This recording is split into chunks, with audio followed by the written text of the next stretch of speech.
starting music's costing me views. Well, it probably is.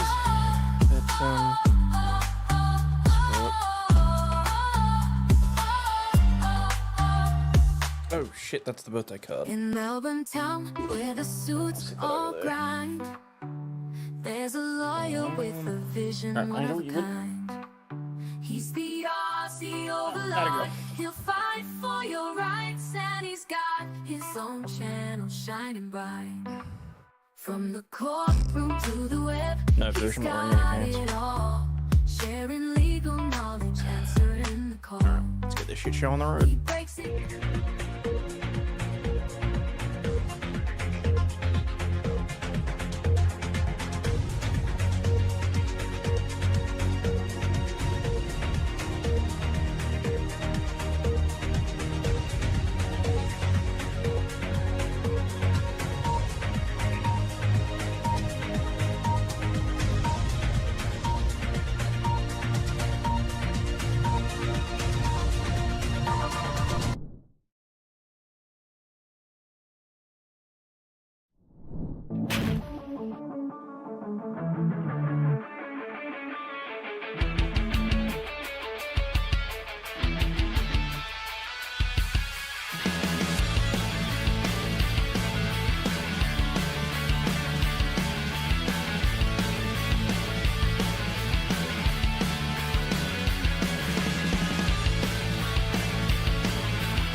And good afternoon, good evening, and good night, and welcome to today's episode of To Be Advised, here on the Law, News and Laughter channel with Aussie Overlaw'd. God, that's still a mouthful.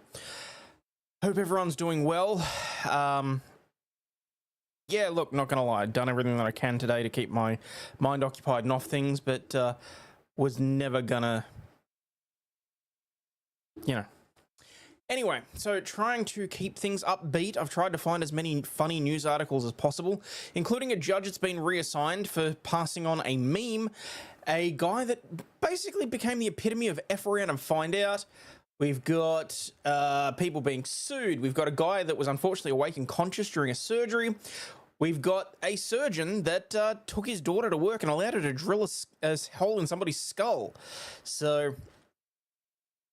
never gonna give you up, no. So, but you know, just we'll see if we can try and keep things a little bit cash, a little bit lighthearted, and hope those cases aren't in Australia. No, thank God. One of them's close, Austria, but no, not so much. So. But yeah, look, just addressing the elephant in the room, of course, today is the funeral. And I'm still quite upset that I can't be there. Last time you did a surgeon story from Australia, like the last time you did a surgeon story from Australia, yeah. So, like I said, just been trying to spend the day keeping my mind off things, and so went out, did some gardening out the back because it looked like a friggin' jungle out there, and I really needed to get out there and do some landscaping. And spent some time with Lady Overlaw'd playing Minecraft and that sort of thing, and oddly enough, she was one that Matilda Hannon sent a super sticker. Thank you, Matilda. Appreciate it. Stop saying what I'm thinking. How can I comment if you're saying it? Well, need goats to lick the lawn for you. We're not allowed goats here. And that's one of the reasons that I can't stand local government. Much like HOAs, they decide to dictate what you can and cannot do in your own confines, and I'm not a fan of that. But, no, Lady Overlaw'd's like, why don't you go and smoke a cigar, have a few shots, get obliterated, and you can take your mind off things. I'm just like... I love that you know me that well and you could be supportive of that shit, but probably not the great day to probably not a great day for it. So we didn't have to do manscaping. No, thank God for that. So Why are you not allowed goats? We're actually not allowed a lot in terms of farm animals. I'm not even sure what you are actually. Hang on.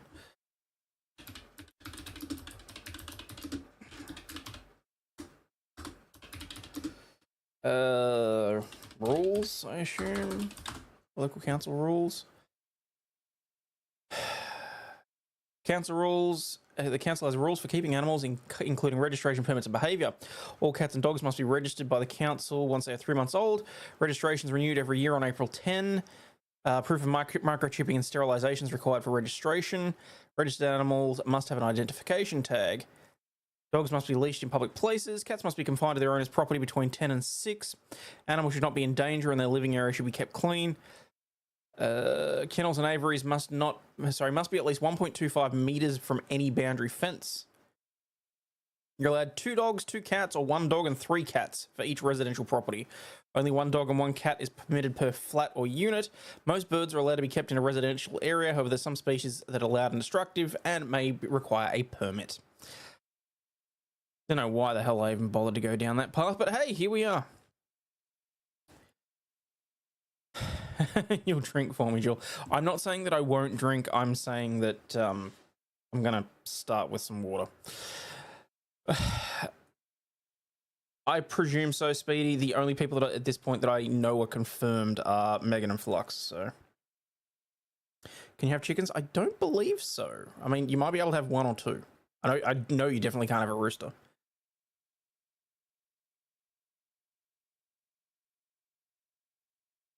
Look really large on the new screen, sending chats via phone. Oh, there you go. You going to though? Cool.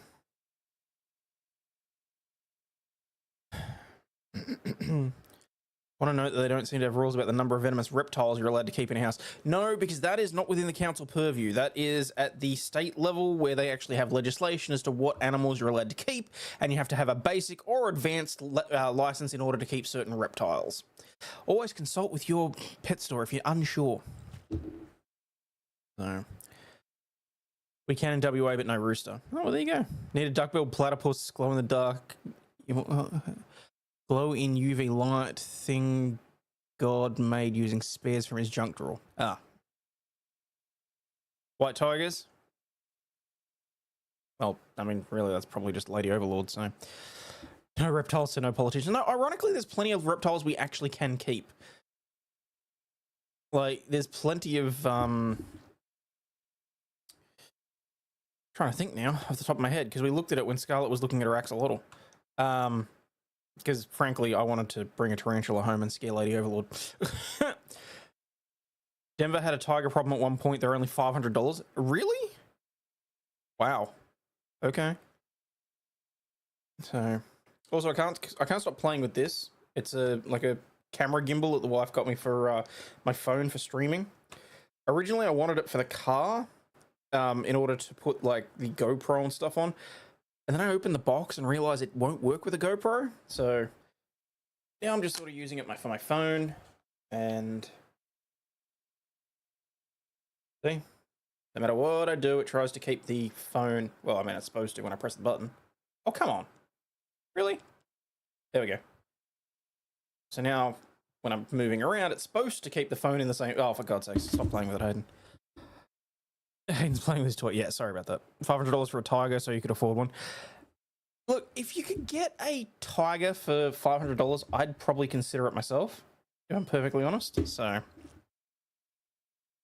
it barely works. It works a lot better for when I'm actually like when I've got it set up. Like you're supposed to open the app on your phone and all that sort of stuff so that it knows which way the camera's orientated and all that sort of shit. But you know. Feeding is way more than $500. Yes. Get a Switch 2. Well, we'll talk about the Switch 2, I think, tonight. Now that we know that they're going to be providing access to go and have a look, sort of thing. Hayden equals Tiger King. No thanks. Absolutely not. All right. Let's get started into some news stories, shall we? Intimidating Trump sign leads to arrest because, you know, everything in the news is, you know, pretty much anything law related at the moment, unless it's petty crime or you know, it's the major things at the moment for obvious reasons. It's all Trump. It just is. So I've tried to steer clear as usual, but shit happens. So, claiming that he was intimidated by a pro-Trump political sign and flag attached to his next-door neighbor's fence, a Florida man tore the items down and tossed them into an adjacent lake, according to police, who arrested the registered Democrat. Daddy called me a Democrat! Police accuse Lee Jonathan Farber, 55, of forcefully ripping the sign and flag from the wooden fence on Tuesday morning. Farber reportedly did not like the pro-Trump political signs that had been screwed into the 67-year-old Leon Pierce's white picket fence. Pierce, a registered Republican, told the Smoking Gun that he had affixed a rotating collection of spray-painted signs to his fence with pro-Donald Trump. Oh, Palmyra Media dropping in as a member. Appreciate that. That means we are 9 away from turning off the ads. Where are we? Rotating collection of spray-painted signs to his fence with pro-Donald Trump and anti-Joe Biden messages. The sign that landed in the lake read 8 days to go and fuck you, Joe.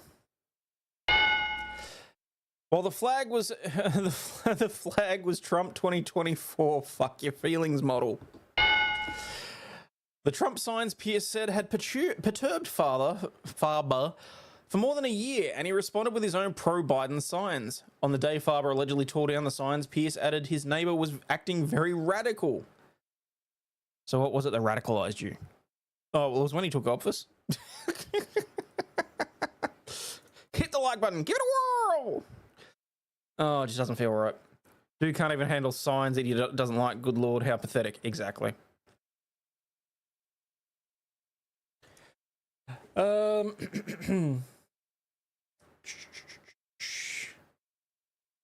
the process of removing the sign on the flag, Farber allegedly broke Pierce's fence. Well, that's never beneficial.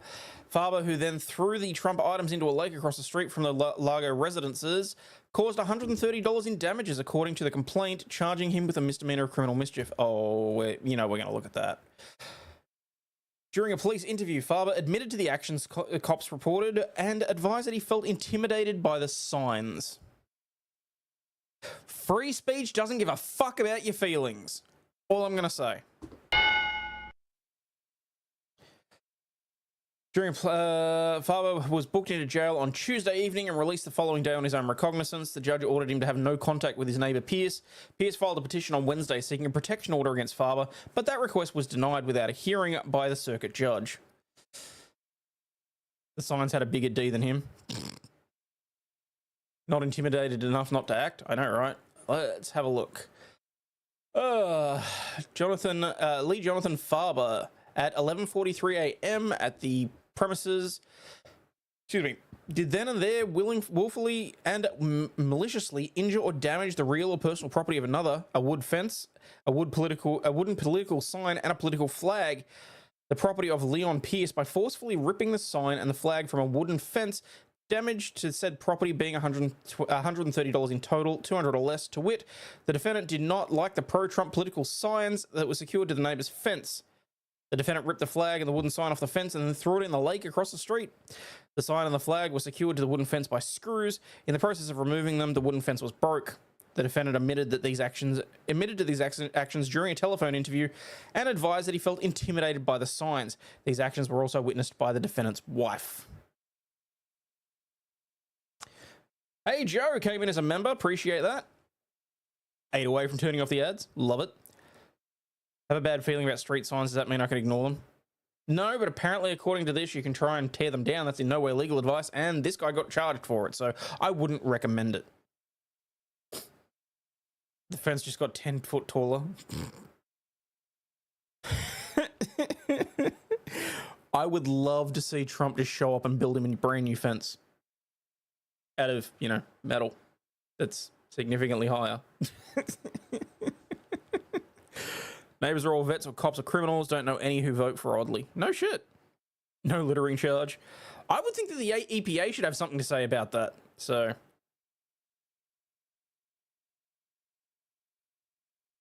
Why does it need to be stated that it's political? Surely that doesn't matter. I think that it adds to it because it's a, it would affect the difference in the charge, I think. Build a new fence and make the neighbor pay for it. So, whoa, Chris Rowland. Chris Rowland. Happy Winnie the Pooh Day and National Use Your Gift Cards Day. It is also National Gourmet Coffee Day or National Peking Duck Day too. Every day's a day, apparently. Holy crap. Like, that's a lot of things for it to be. Inauguration Day should be a national holiday. Hey, Kaiser. What do you call it? I know that Joe is going to the inauguration. He managed to get an actual ticket, so, you know, might be a good thing to, if he can hopefully stream it. I don't know. We have a day for the leader of China. Weird. No comment. Now, the next one I kind of feel like is going to make certain people in chat very what's the word that I'm using? Aroused. Did you see Min's speech about no room for debate on the matter of multiculturalism? I did see that, and I kind of figured that I probably shouldn't be talking about that tonight because I don't need to get kicked off of YouTube. Because not only is New South Wales pushing through with that, Victoria's in lockstep, and there's going to be similar laws probably within the next month, I would think. Hey, yo, we got some titties. Thank you. Be awesome if Joker stream it. I know, right? Hey, Debbie. West Twain might get their stuff together soon. No idea. Hello, Penny. My gerbil stories? No, not so much. Pet goldfish. Me Pet Goldfish 101. Donkey Dragon Baby because Shrek. Okay, I will trust you on that. You're not guessing that word. Judge reassigned after texting my first ankle monitor gag to another judge.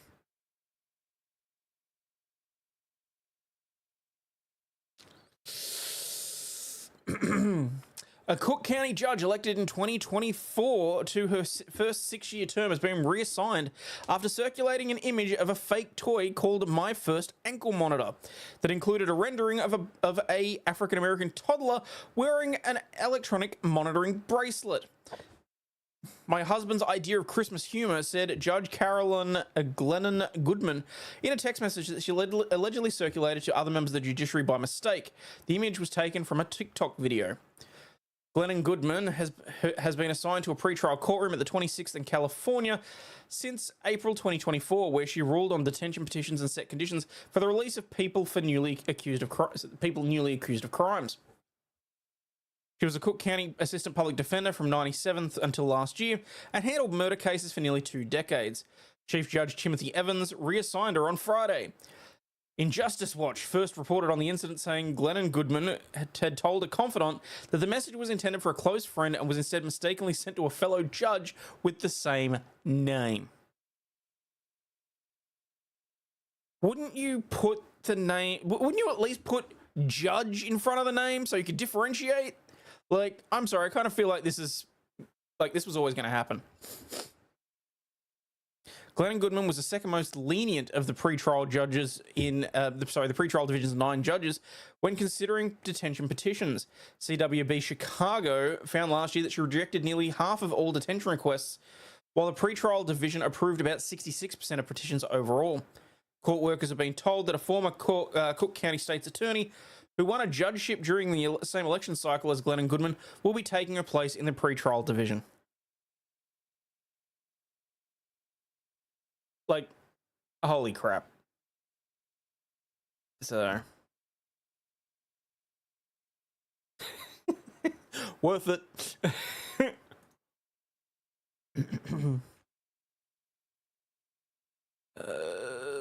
It's in bad taste, but if he sent it privately, who cares? Well, I mean, she's getting in a lot of trouble for it. It's funny, I'm not going to pretend like judges don't have a sense of humor. Honestly, with the judges that we watch anyway, between Fleischer, the new Wisconsin judge, and occasionally Judge Manning, I think we know that these people have senses of humor, and that you kind of have to with all the bullshit that would be in front of you from day to day. So you really want Mattel to make it. Interesting pic of her. What's up with the tongue? Don't know. It's probably taken from the court website, which is not very flattering if I'm perfectly honest, but hey, tis what it has. Let me close some of these other tabs. All right. Want to take it outside. Now, so I only heard about this about 20 minutes ago, as again, Fleischer is in Texas. Yes, sorry, no, there's a new judge that I've just found about, that I've just come across. Apparently she's been around for a little while, but she's out of Wisconsin, and I saw one of her videos a couple of days ago, and she might just be one of my new favorite judges. Judges aren't robots? No, because the robots are significantly more racist. Stupid is as stupid does. Yep. All right, so want to take it outside. House devolves into chaos after Nancy Mace challenges a Democrat to a fight.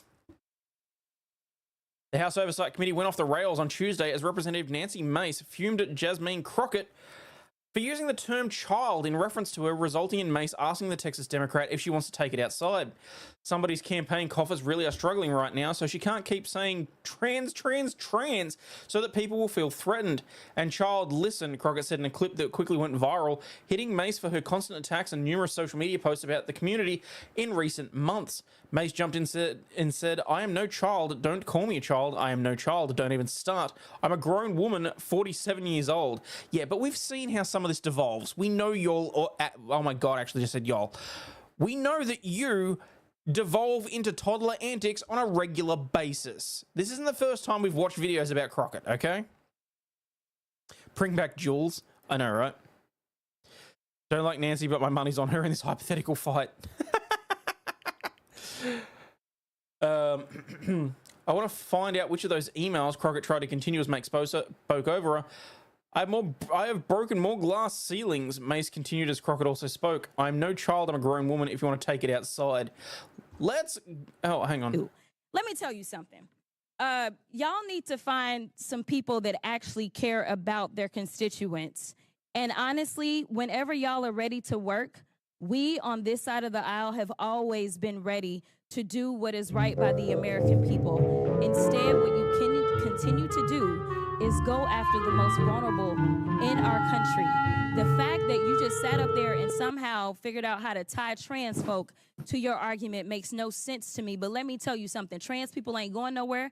Just like when the racists wanted to make sure that black people somehow were going to be dismissed in this country. We ain't left either. And I'll yield. Would you yield back? I'll yield. Sorry. I'm still a little bit snuffed up. Is this the same? Somebody. No, this is going to be the cut. Fuck is this piece of shit? Somebody's campaign coffers really are struggling right now. So she gonna keep saying trans, trans, trans, so that people will feel threatened. And child, listen, I want y'all to tell me whether or not. Do not call me a child. I am no child. I want Don't to even find start. out I am a grown which woman. of those I am 47 years emails old. I have broken actually more have. glass ceilings than you Chairman, ever I will. am reclaiming my time. You will not do that. I Order. am not a Chairman, child. I am not a reclaiming child. my time. If you want to take it outside, Mr. Chairman, the committee is not. Okay. She is ready to throw hands. Like, wow. Did she get the ankle monitor for Christmas? Catch me outside. How about that?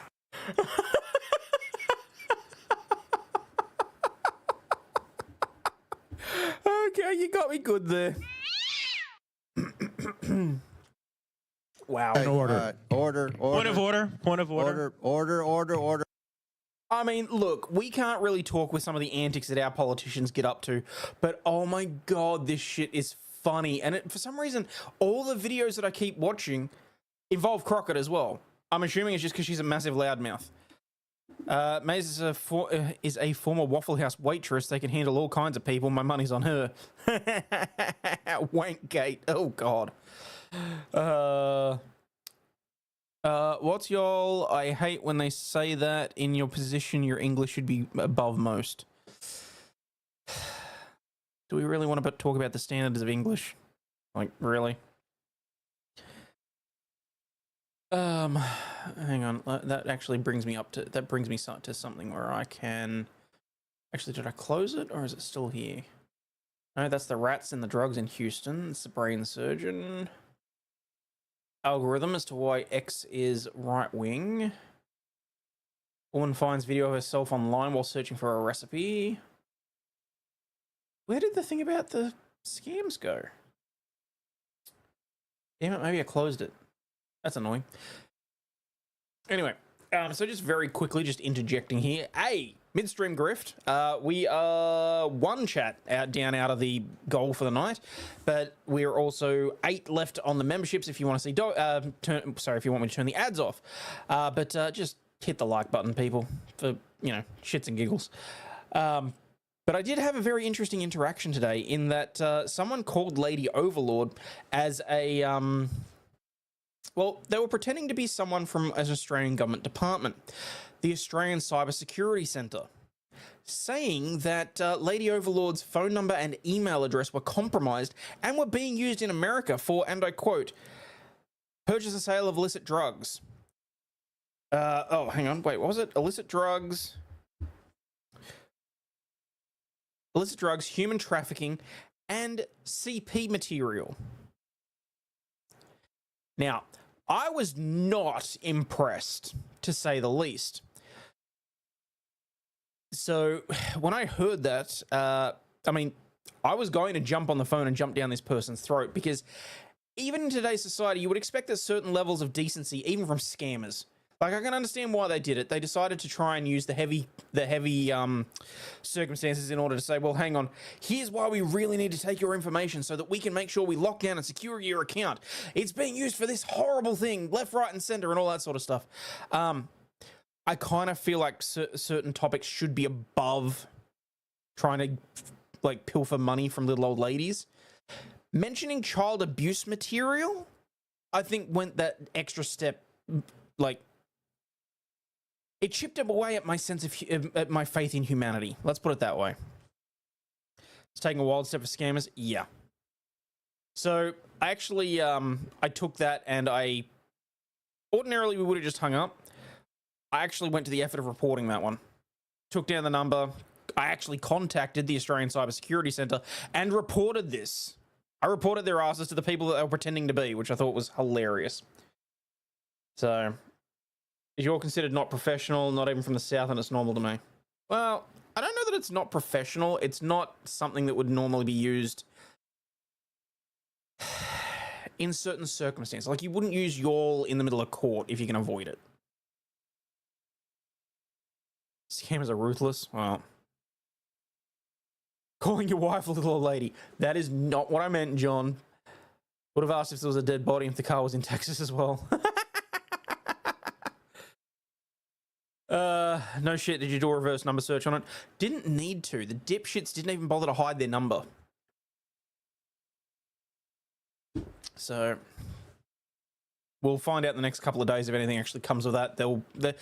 The response that I got back said that they may contact us for further details or whatever else, but I doubt it. But the point is, people, for the love of God, if you get a call out of the blue like that... AP said I had an IRS scam call the other day, but the IRS doesn't call you unless you request a call, at which point it comes up as a gov number. Well, there you go. And thank you very much for that, AP.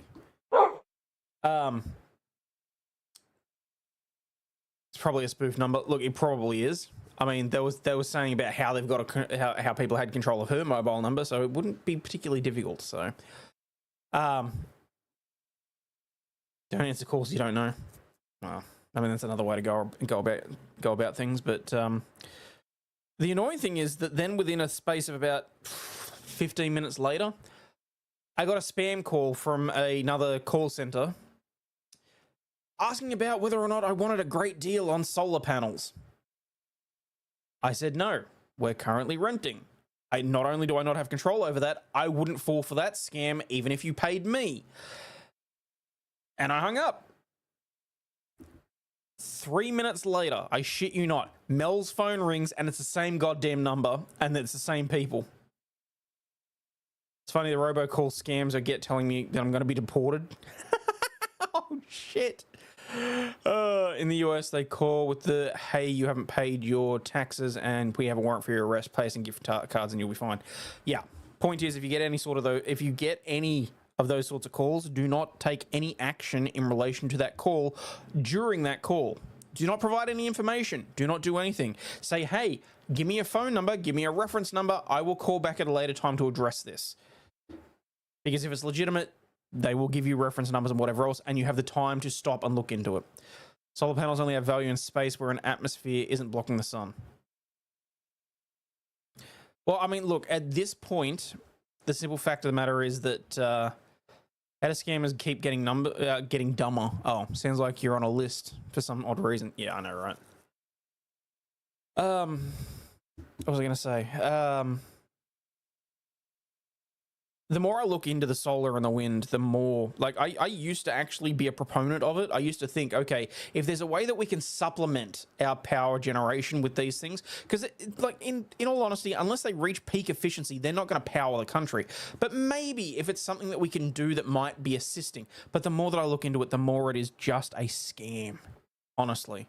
Especially now that they've turned around and said, oh, well, hey, all these people that are generating energy from the roofs of their house in the middle of summer, instead of paying you for the electricity that you're going to put back into the system, we're going to charge you for sending electricity back into the system. Yeah, no, get fucked. Seriously.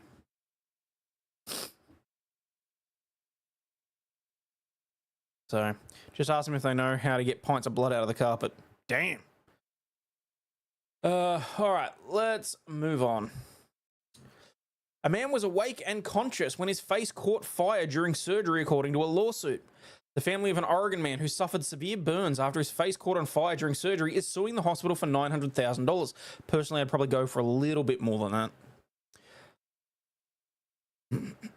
In December 22, John Michael Murdoch, 52, we might have talked about this previously, was undergoing a procedure as part of his treatment for squamous cell carcinoma, a cancer of the tongue. He checked into the Oregon Health and Science University Hospital for a tracheostomy to have a breathing tube inserted into his throat.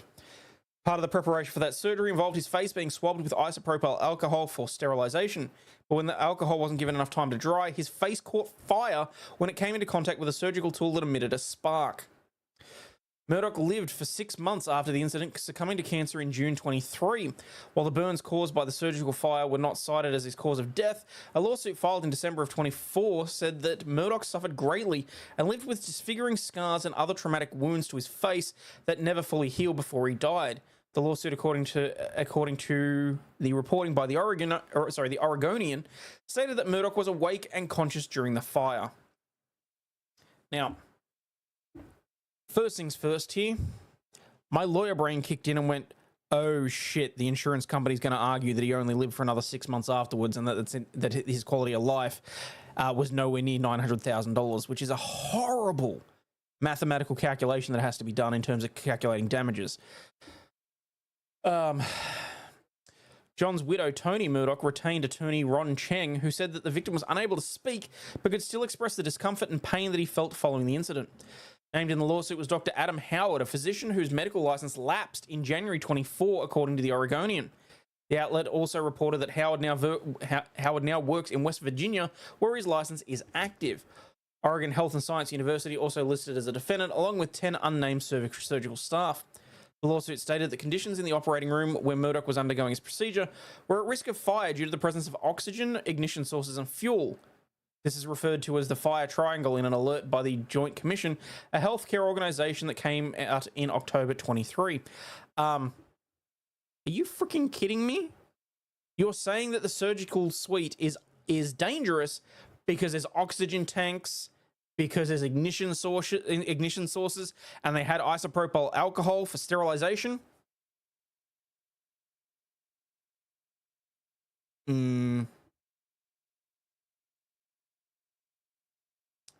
That's some bullshit. Solar needs local batteries to dump energy into to make sense, otherwise it doesn't make fiscal sense. Nope. Not a surgery I've seen, but it seems weird they'd be using that.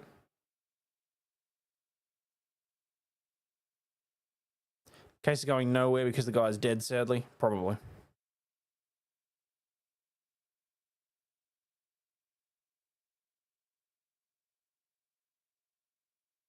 It's an extremely dangerous environment. I'm a welder and have to consider the exact same things. Well, yeah. Somebody effed up. Yeah. According to the lawsuit, the tool used on Murdoch that allegedly ignited the fire had a history of setting off sparks. Okay, that's negligent.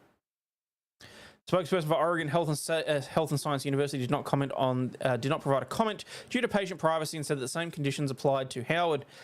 Cheng did not respond immediately to Law and Crime for comment, but he told the Oregonian that this is a never event. It should never have happened.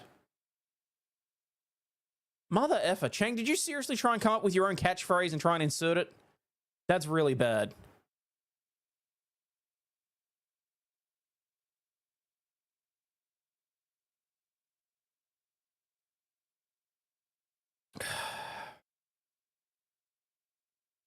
Wait, what's going on? Who's timing people out in chat? Just heard the call of the Australian Kookaburra for the first time. No shit, really? Well, there you go. Isopropyl alcohol is good for stripping paint from model kits. Yeah, I've had to use it on more than one occasion, so. Might have misunderstood what was reported. I thought that was prep. It was prep. It was disinfecting his throat in order to put the breathing tube in. So, yes, actually, I can see you. Home phone gets calls about purchases from my Amazon account. Amazon doesn't have that phone number. Really? Interesting. Oh, that was the scam one. This was the story that I was going to talk about. From Starbucks to stranded, California woman scammed by fake Keanu Reeves is now living in her car. This comes a week after the story of a fake Brad Pitt causing a woman to waste away all of her life savings as well. Catherine Goodson, a 67-year-old woman, is now living in her car in Vista and is the latest victim of a celebrity romance scam as the number of those is rising globally. Catherine shared a story with NBC7 explaining how she sent thousands of dollars to scammers pretending to be actor Keanu Reeves. She hopes her experience will help others to avoid the same mistake. Yeah, look, I'll give you a hint. If Keanu Reeves reaches out to you out of the blue and says that they need money, it's probably not Keanu Reeves. Okay? Okay. Romance scams like this are happening all around the country. Scammers often pose as celebrities like Keanu Reeves because of their popularity. Reeves' representatives have previously confirmed he doesn't have any social media accounts. Romance scams are more common than people may think. According to the San Diego County District Attorney's Office, $1.1 billion was lost to romance scams in the US in 2023. In San Diego County alone, victims lost $1.3 million. $1.3 million! I promise I won't do that again. Catherine admitted that she wasn't aware of all the warning signs. Unfortunately, maybe I wasn't listening to the warning signs. She said, yeah, you were thinking with your JJ. Let's be honest. If a famous person reaches out to you, don't. Thanks. Public service announcement. Yeah, pretty much. If you receive an email from me, just don't. Or more to the point, given that they apparently have taken her email address, if you get an email from Lady Overlaw'd, just don't. If only they were real. Catherine's ordeal began in 2022 when she connected online with someone pretending to be Keanu Reeves. The scammer asked her to send a $500 gift card to prove she wasn't only interested in his fame or money. She sent the card but grew suspicious and asked to hear his voice. When she did, she realized it wasn't Reeves and blocked him. You sent him $500 before you decided to try and hear his voice?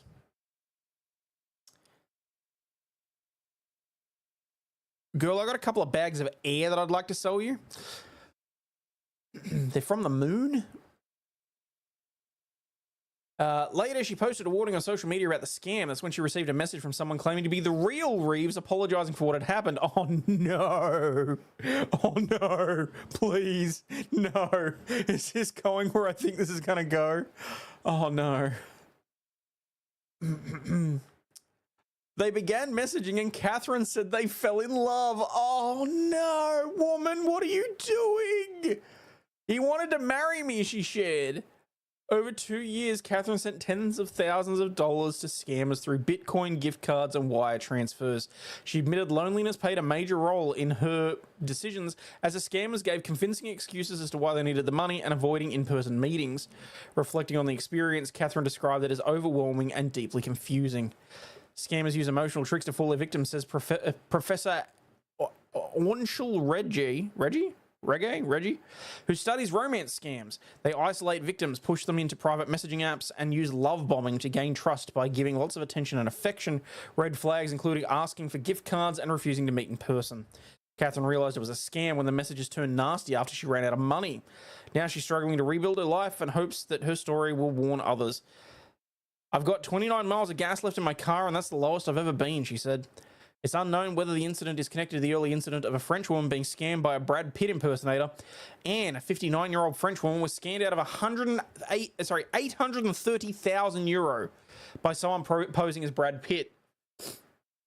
She's preparing her counter-attack with the help of Marwan Orob, founder of the website Find My Scammer. Using a baited link, Marwan identified the scammer and their group in Nigeria, uncovering that they'd scammed 34 victims and are now impersonating Keanu Reeves. While it's unlikely the scammer will face justice in Nigeria, yeah, no shit, you think? And may be able to recover some of her money by taking legal action against her bank. Oh, come on. After a certain point, it's not the bank's fault. While it's unlikely the scammer will... It's unclear if the scams are related, but previous reports link Keanu Reeves impersonators to West Africa.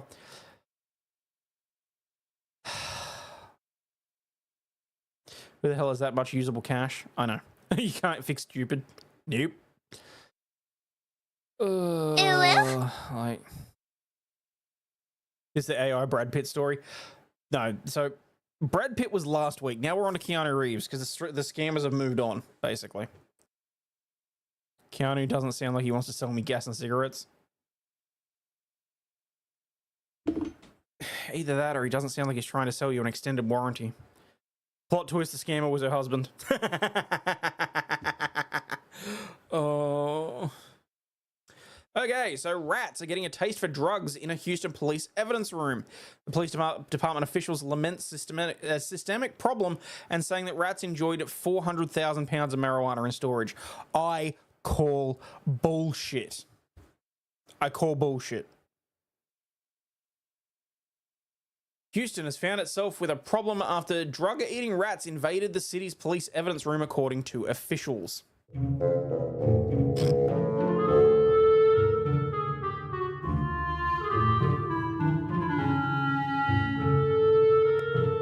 Last Friday, a handful of city officials, including the Houston mayor, John Whitmire, the police chief, J. No Diaz, and the Harris County District Attorney, Sean Tare, gave a press conference in which they announced the new efforts to clear out outdated evidence from the Houston police evidence room, which had been infested with rats.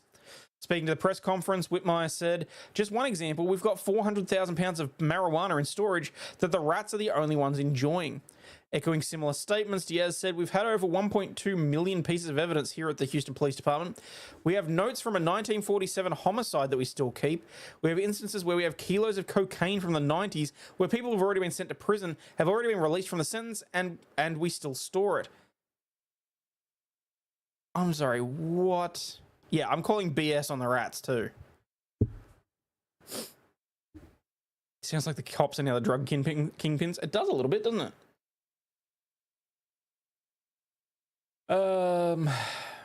Joshua Reese, General Counsel for the Harris County District Attorney's Office, said the rats had also managed to get into the evidence room belonging to Houston Police's Narcotics Division. Of course.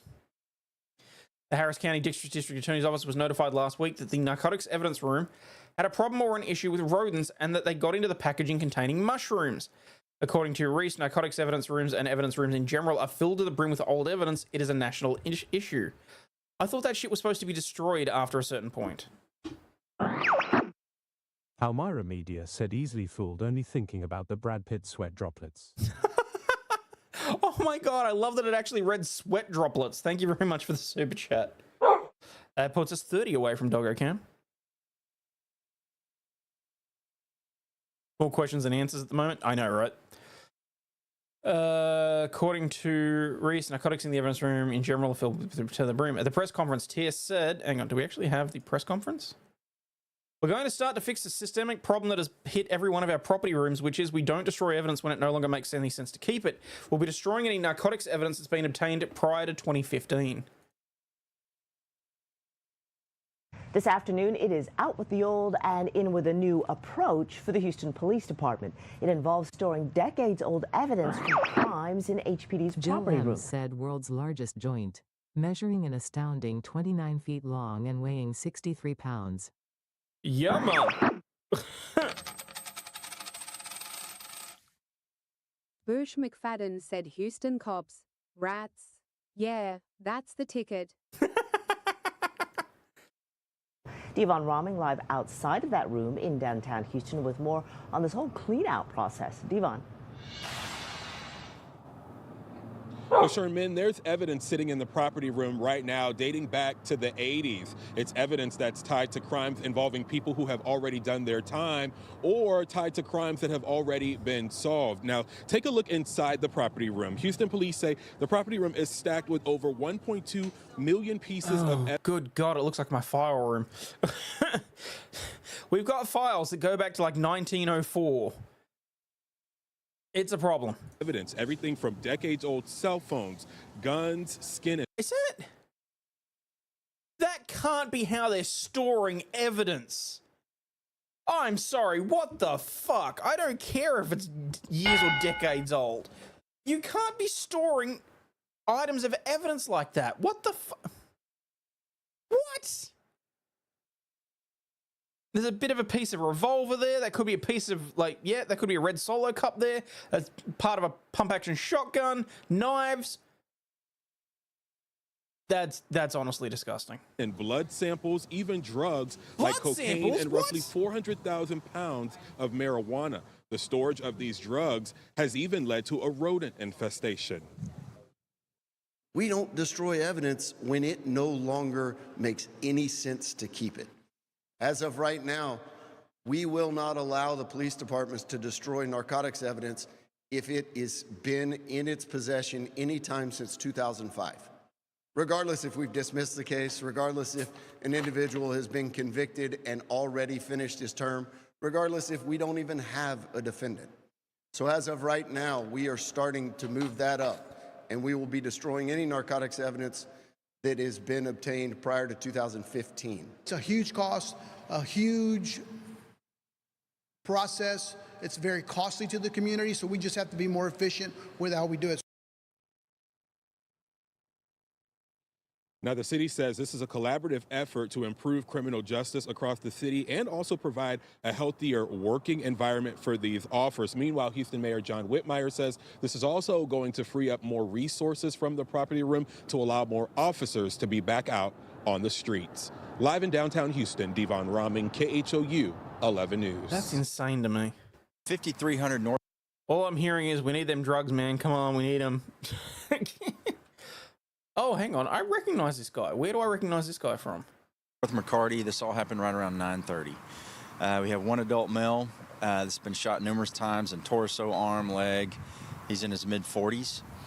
He was actually the aggressor in this whole situation. So he's at a local hospital expected to live. He's our victim, but again, more of a suspect, really. Kind of a self-defense thing. So it all started where our victim was driving. Wait, what? Winks said, thinking of you today, Hayden. Oh, thank you, Winks. Appreciate it.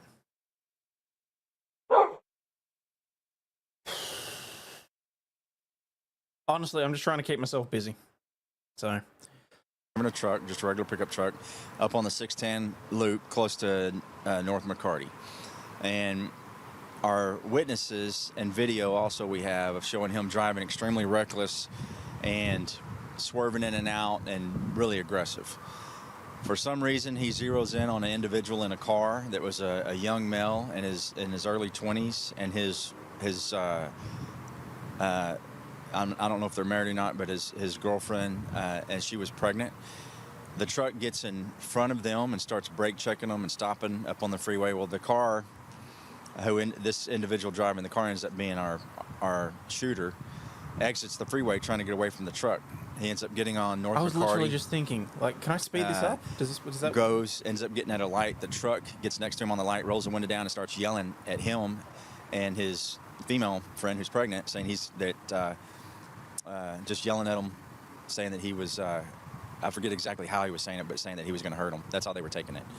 So They go a little further trying to get away from the truck. The truck actually goes wrong way on the other side of McCarty through traffic, gets in front of the car, swerves, locks up the brakes, pulls in front of him and blocks him and jumps out of his car, Oh, running up to the vehicle, to the car dropping with his 5 hands memberships. like around Thank his you so pocket. much. And that's when the little 20-year-old male in the car with his girlfriend that's pregnant felt like this guy was fixing to either shoot him or something. He wasn't sure if he had a gun or not, so he started shooting out through the front windshield and then also through the side.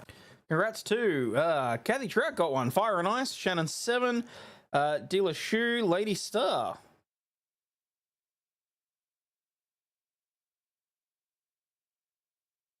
That is awesome. Is this dude on the witness stand now? This dude could be, if they called him to the witness stand, he'd still be there 3 days later. Also, he's got a massive ingrown hair on his neck as well. Once you see it, you can't unsee it.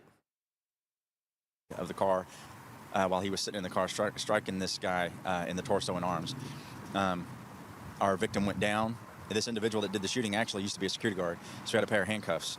And so he got out of the car and handcuffed him. They stayed on the scene, called 911, have been extremely cooperative with us. And so right now, no charges are accepted right now. It's under investigation. But again, the individual that was coming at him, driving that way, and then ran up on him in the car, acting like he had something in his pocket. I mean, obviously. This dude has been talking for 2.5 minutes. Has he actually said anything? Like, I completely zoned out. I'm moving on. Judge sentences woman for setting fire to a Springfield home using Takis tortilla chips. Takis. A judge sentenced a woman to 12 years in prison after using tortilla chips to set fire to a Springfield home with 3 people inside of it. Patricia Williams, 44, pled guilty to first-degree arson for sparking the house fire in the 2300 block of North Weller Avenue on August 11, 2023. Investigators said witnesses said that the fire had been intentionally set and identified Williams. Officers arrested her at the scene.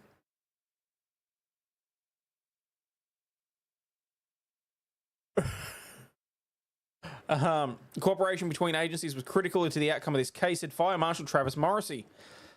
Oh, just promise me you're not another Morrissey. Oh, wait, this is a different state, so the odds.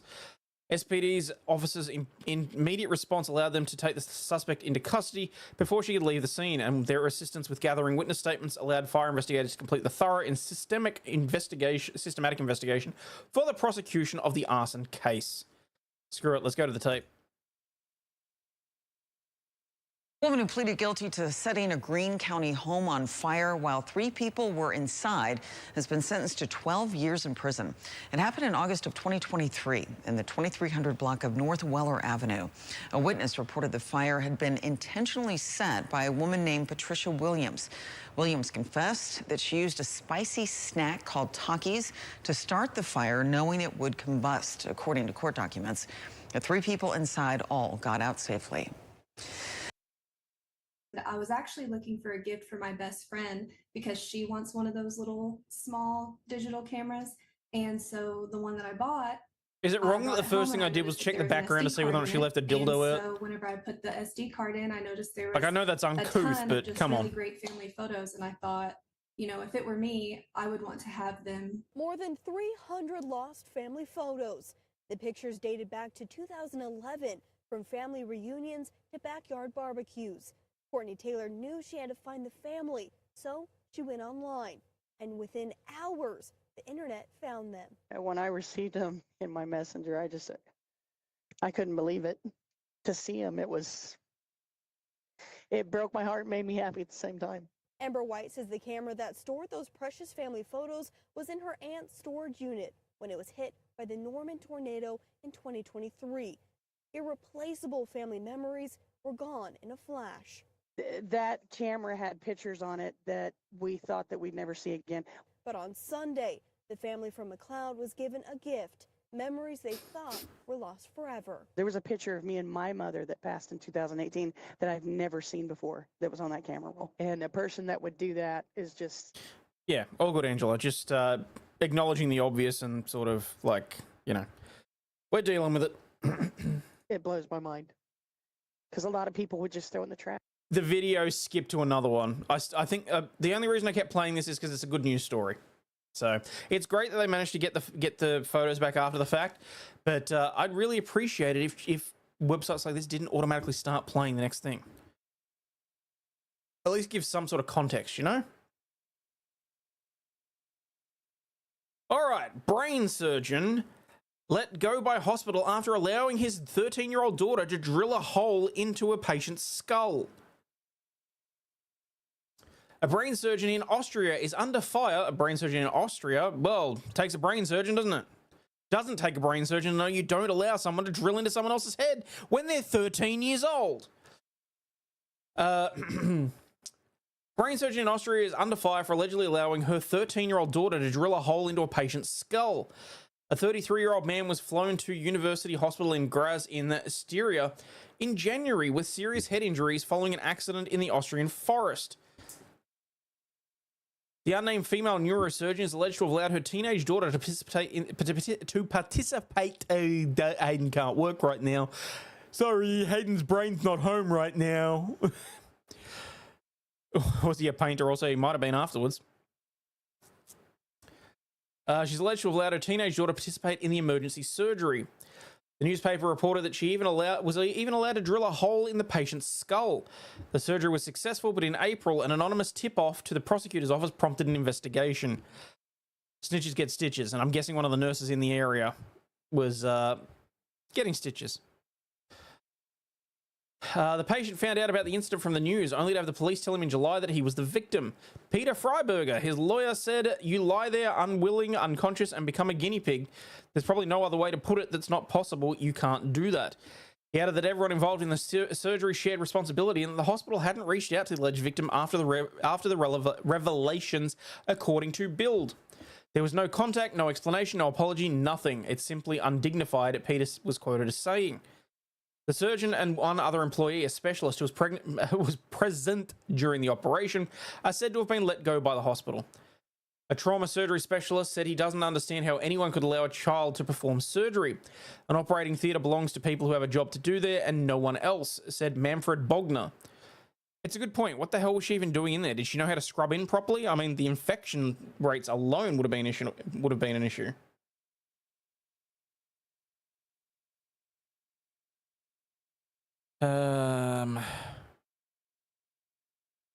Those drills aren't a big hand drill. They're set up in a grid. At best, you turn it on and off. I still don't know that I'd be okay with that, if I'm honest. Jonathan Irwin said, "What Grey's Anatomy season keycap? One kind of poop is this fearful face full score." I have no idea. And thank you very much for the super chat, Jonathan. 100% a snitch. Don't tell me illegal or unethical things. I will risk adverse. I am risk adverse and will snitch. Forewarning. Oh, there you go. It was not the first time she let her daughter drill holes into the skull. Jesus. That's a bit horrifying. He added, a child should not be given a drill and allowed to drill away at the bone of a seriously injured person. Graz University Hospital said in a statement seen by the Telegraph that the investigation into the entire surgical team was ongoing, but as of yet, there was no concrete evidence that the daughter herself took actual part in the operation. Wait, what? What? The hospital's management would like to express its utmost regret and extend its sincere apologies for this incident and is working to clarify the matter. What? Yeah, she shouldn't have been in the surgery room. Like, that's just not okay. All right, let me clean up some of these tabs because I've got plenty here now that I can. What do I close? Why does it only allow me to close tabs to the right? What if I want to close all the tabs to the left?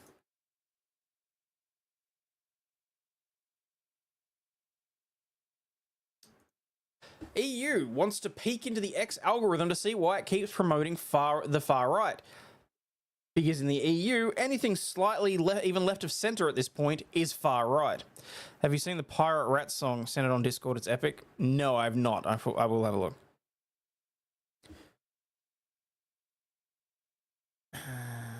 Want to see something cool? If you poke here, it'll give you the middle finger. That was good, Bush. I'll give you that.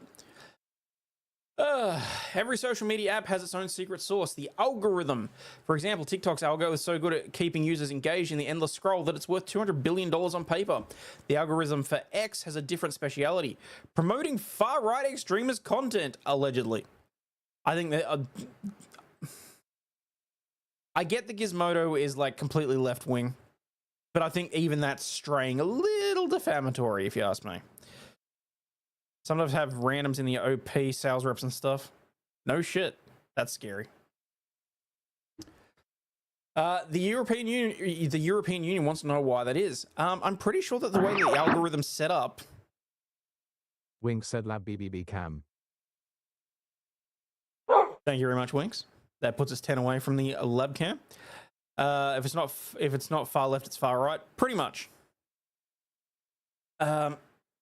And see, the irony is that my understanding is that the way that the X algorithm is set up is that the more you interact with a certain type of content, the more said content appears on your feed. So if people are continually seeing far right content, it's because they're interacting with far right content and because they want to see more of it. So what? If I put on recommended, all I get is lefties? Really? That's terrifying, Stingy. The Elon Musk-owned platform will have until February 15 to disclose all information that it has regarding its content recommendation system, including details about any recent changes and documents detailing how the algorithm could be tweaked in the future. X will also have to hold on to all documents regarding its algorithm from January 17 through to the end of the year, should the commission want to pop open the hood and see how the company's changing things. Someone want to explain to me how the hell that's not proprietary information? The order, which is an extension of the probe, first opened in December 23 to investigate the spread of illegal content, including disinformation and hate speech on the platform. Frack off. Follows complaints from German lawmakers who believe Musk is actively and intentionally promoting the far-right Alternative for Germany party ahead of its country's February elections. Maybe it's just that that's the preferred party. We don't know.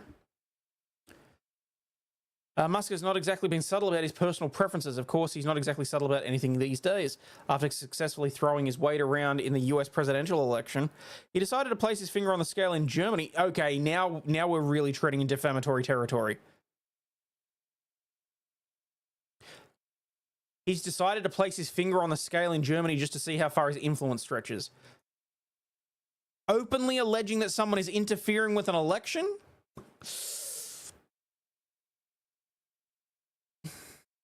Elon, you might want to have someone look at that. Just saying.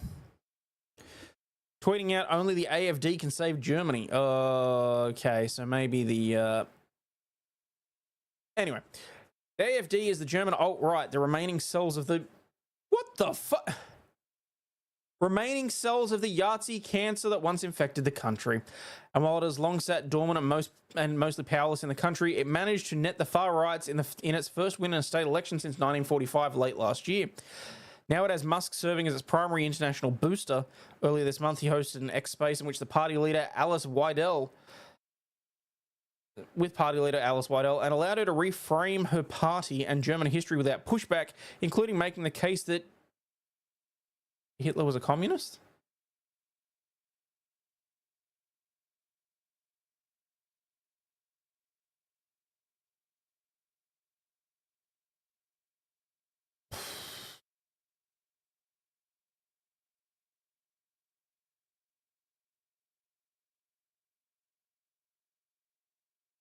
Huh?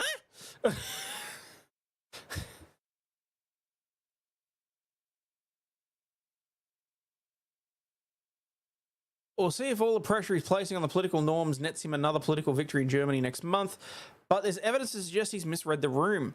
There has already been a considerable amount of pushback against Musk amongst NGOs and corporations, which have ditched X in response to his attempt to swing an election for the AfD. He's also pissed off the leader of the Christian Democratic Union and more traditional conservative parties in the country, meaning he's less likely to find allies should his Yahtzee gambit fail. All that trouble will only get Musk one thing for sure, his company placed under the microscope. Assuming X complies with the EU's request, it'll get to pop up the panel off of Musk's personal racism machine and see just how the gears turn, including just how much he's boosting his own posts in an attempt to control the narrative of the platform. Holy crap, that is some left-wing rhetoric. Damn. He also smashed Amber Heard. True. Like...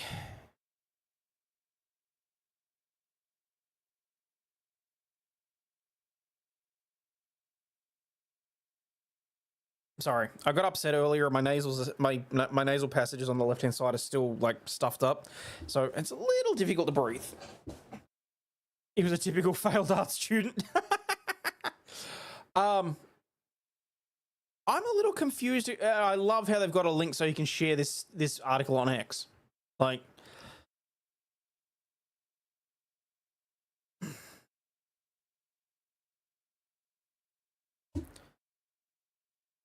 has anyone forwarded this particular article to Elon? Like, I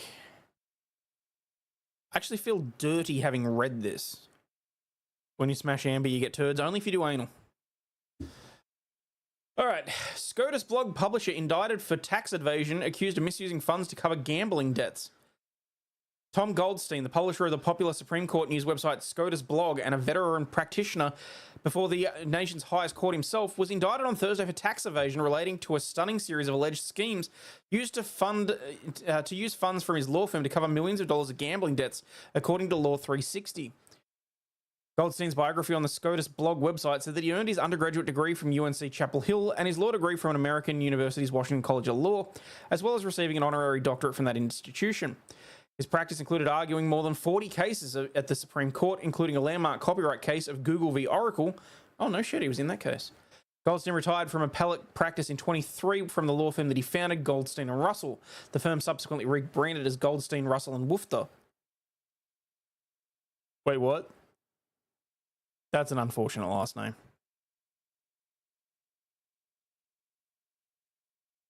What's funny is I went on Blue Sky and all I see is left-leaning articles. Oh, don't get me wrong. I keep Blue Sky on my phone purely so that I can log in occasionally and have a look, see how they're melting down. And because I sign up for an account in order to protect my brand. I have never posted anything and I highly doubt that I ever will. But when I scroll through there, I come out of that app like I need to go and have a shower. I feel better reading shit on Kiwi Farms than I do scrolling through Blue Sky. Angela Quinn said, "Sending love. Did you see poor Megan left town and Tug ended up in hospital. H is okay. Hope you are okay and sending love in this rough time." Oh, thank you, Angela. I very much appreciate that. And Megan, I'm pretty sure, is headed to Utah to attend the funeral today. So I did see that Tug was in hospital, but I'm glad that he's on the mend. So if it causes Amber Heard to catch a light, I might ask her to do that. Anyway, criminal charges relate to alleged actions before Goldstein's retirement taking place between 2016 and 2022, describing the attorney as an ultra-high stakes poker player who bet on games with stakes totaling millions and even tens of millions of dollars. The indictment was filed in Maryland federal court due to Goldstein's law firm being located in Bethesda and accuses him of conducting a scheme to evade the assessment of taxes, filing false tax returns, and a failure to pay his tax obligations when they were due. As a sole owner of at the time of the law firm, Goldstein allegedly used millions of dollars in funds from the firm to cover gambling debts and other personal debts and falsely understated his gambling winnings by millions of dollars in tax filings, according to the indictment. Damn.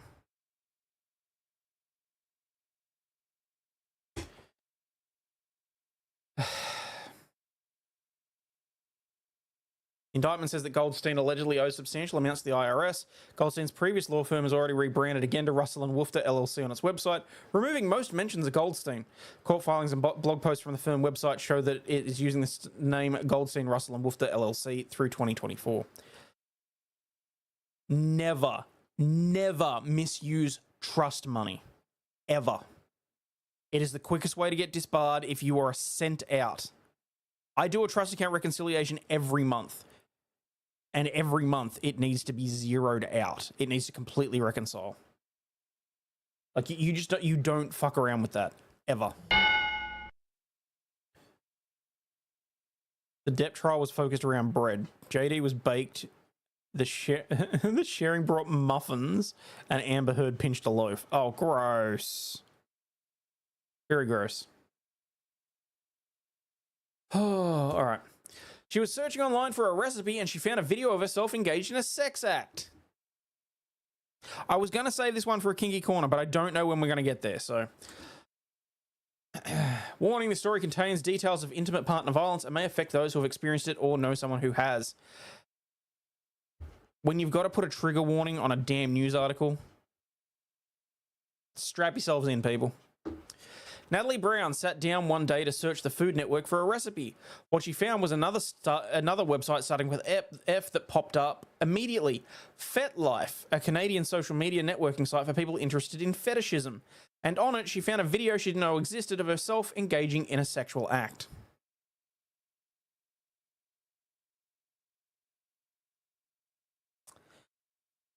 Food Network, no kidding.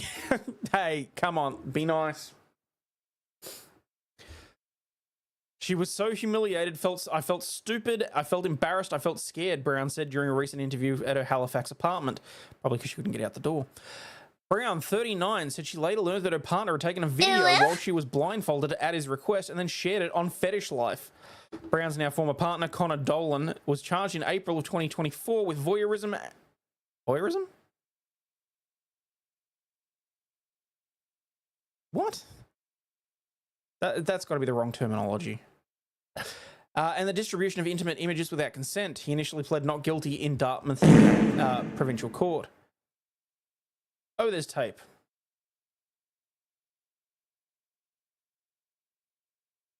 It's kind of like everything stops moving.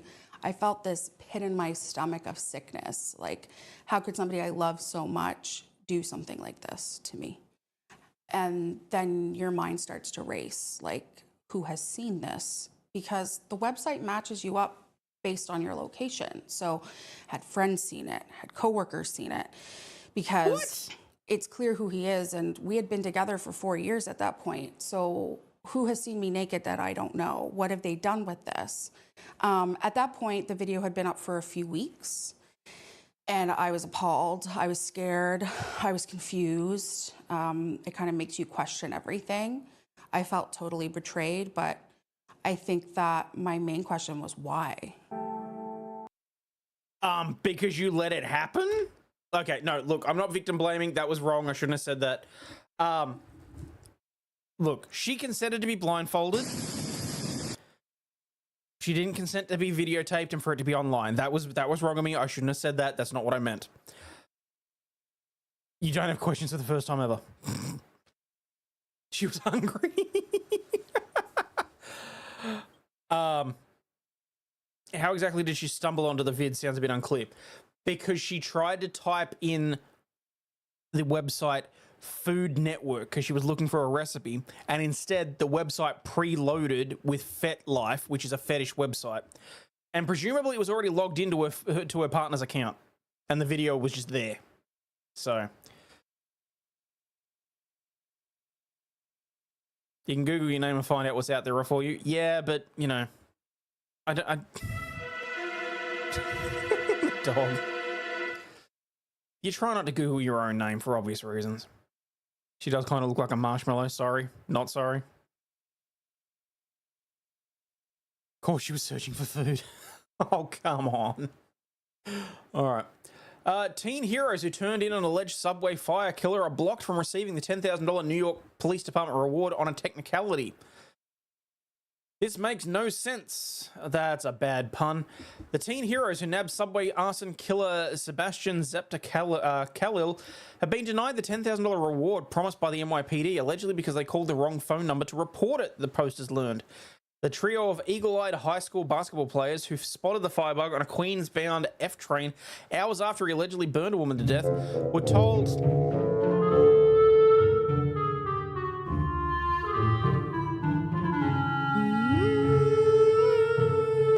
Were told by the reward administrators that they were ineligible for the cash because they called 911 to report their sighting instead of the Crime Stoppers tip line. That's some bullshit. I think it's some BS. Hello, Peanut. It's been a while.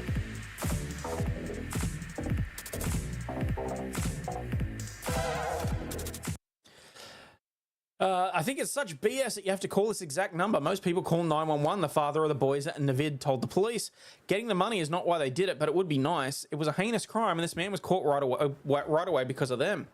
Before Zapta Khalil was busted for his crime, for his cruel and heinous attack, the NYPD highly publicised that it was offering $10,000 to anyone giving information leading to the capture. Navid's father, who asked to remain anonymous... Are you serious right now? I'm sorry, what?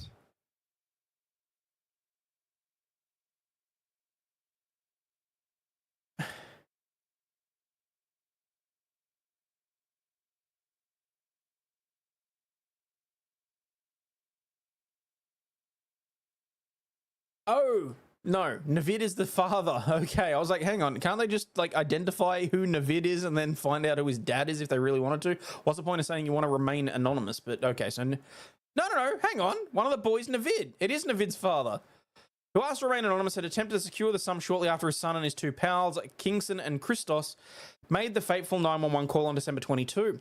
A detective with the 60th Precinct was adamant the police had nothing to do with doling out the $10,000 prize and referred to the Brooklyn family to its partners at Crime Stoppers, which advertises cash for a tip that leads to an arrest and an indictment. But a representative from the anonymous tip agency dashed the family's hopes by allegedly claiming they weren't entitled to the funds because Navid and his friends called 911 instead of the much larger and longer, more convoluted 800-577 tips line. Just the tip. Is his wife's name NVIDIA? Oh, come on. That's bad. That's bad. They don't even know the tip line, the tip hotline. Look, if I see something happening in front of me, I'm not going to try and look for the hotline. I'm going to call 911, said the dad, who didn't want his son's full name used for safety.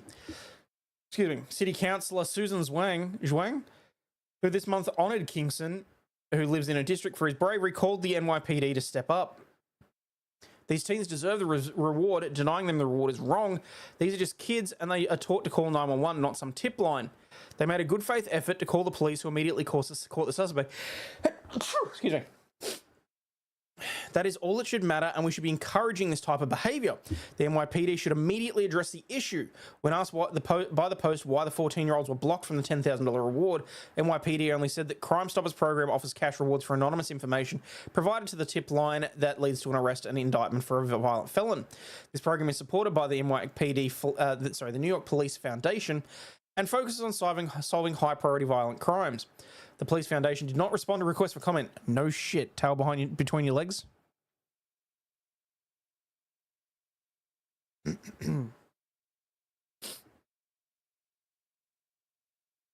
think your brain's broken. What was that adorable sneeze? Oh, bite me, Darren. It's late at night. It's not like I can do a giant sneeze right now. They didn't respond to requests for comment, but did disclose that there have been certain times in the past in which the reward sums were given to those who called 911 instead of Crime Stoppers. In these case-by-case instances, the tipster wasn't always awarded the full prize, but only part. That determination is typically made by the Foundation and the NYPD Detective Bureau. The technicality is just a slice of the bureaucratic hellhole that leaves Big Apple do-gooders empty-handed. Well, yeah, I mean, at this point, if you intervene when someone's being violent, you could wind up on trial for assault and murder. Or, if you call and report a crime, you can be stiffed out of 10 grand. A lot of, what do you call it? A lot of incentive there to be a good Samaritan in New York. They make it impossible for you to collect because they run you through what I call the bureaucratic mumbo-jumbo. In this case, well, you called 911, you didn't call Crime Stoppers. What nonsense. Just admit you don't want to pay out, you faked everybody out, said Sliwa to the Post. It was a Guardian Angel founder. You got your man, that's what counts, not what number you called. Wood. When I sneeze, it sounds like thunder. It can cause my bones to ache. Usually that's what I'll do, honestly. A reward if they feel like it, they let the criminal go and arrest the Good Samaritan. Mm-hmm. Give me the money first and then I'll give you the tip. That's what I would do.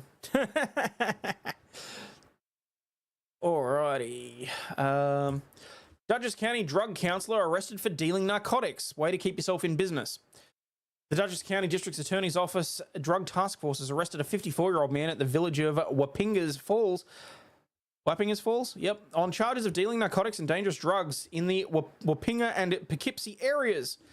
Alvis J. Lewis Jr. was identified as a suspect following an investigation initiated by the Drug Task Force, which was prompted by community tips. According to the authorities, Lewis was allegedly selling drugs while working as a counselor at a drug rehabilitation center in Carmel, New York. Drug Task Force agents reportedly purchased crack cocaine from Lewis on multiple occasions during the investigation. Surveillance confirmed that Lewis worked overnight shifts at the rehabilitation center. On the evening of January 14, 2025, agents with assistance from the Dutchess County Sheriff's Office Emergency Service Unit apprehended Lewis at the town of Fishkill. A search warrant was executed at his residence, leading to the seizure of crack cocaine packaged for sale. Lewis faces charges of criminal possession of a controlled substance with intent to sell.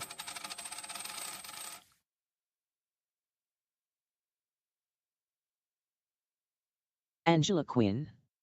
NZ $2.00. Thank you for your donation. My donation, or is that for your donation? Either way, thank you for the super chat. Actually, there's been a couple of $2 ones now, so I can probably put that down as a thing for that. So we'll go for dog cam. It happens. You can go as long as you can get for that position.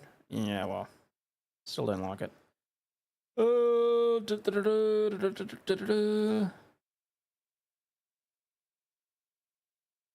There we go. Labracam is on, so every $5 now is a treat. And we actually have some ones that are good for on a diet as well. He was arraigned at the village of Wappinga Falls Court and is being held at the Dutchess County Justice and Transition Center without bail. Officials say additional charges are pending. That's just classy, honestly. He said he is a drug counselor, apparently counseling others on what drugs were for sale.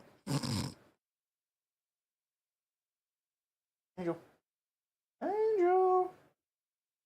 Okay, at least you're breathing. That's good. French theatre on the brink of bankruptcy after 250 migrants refused to leave following a free refugee conference. Around 300 African migrants continue to occupy Paris's Gaite Lyrique Theatre. Gaite Lyrique Theatre 5 weeks after refusing to leave following a refugee conference held at the venue. The occupation, which began on December 10, has forced the cancellation of all performances until January 24 at the historically significant 19th century building. The theatre company, known for its radical leftist programming, faces a severe financial crisis due to the ongoing occupation, with all performances cancelled and revenue streams disrupted. Tiny, tiny little violin. I'm the movie employee now. Learn more about drugs from Dare than I ever would have on the streets. I know, right? The venue, which relies on ticket sales for 70% of its income, is struggling to meet overhead costs, including wages for its 60 employees. However, the theatre management said it would be unthinkable for the theatre to throw these people out onto the street in the middle of winter.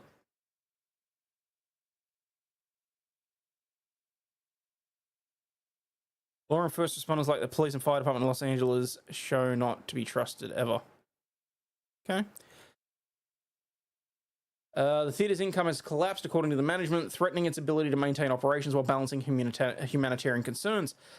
My heart breaks for you, honestly. A takeover began during a conference titled "Reinventing the Welcome for Refugees in France," which was staged free of charge at the theatre. Oh, so they didn't even get money for that.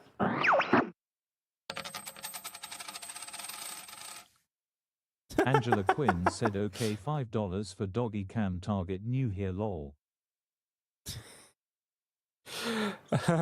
Stop complaining about going bankrupt. Exactly. More than 250 African migrants attended the event after being guided to the venue by Parisian activists described as even more left-wing than the theatre's management. The migrants listened to the presentation from prominent French academics and senior Red Cross officials during the conference. When the event concluded, the attendees refused to leave the building. Their numbers have since grown from the initial 250 to 300 people. Daily life at the occupied theatre is marked by general assemblies signalled by the beating of a tam-tam on the building steps. Protesters use megaphones to shout slogans, creating what's been described as a noisy and festive atmosphere. The situation has been particularly challenging for Paris's socialist-led council, which owns the building.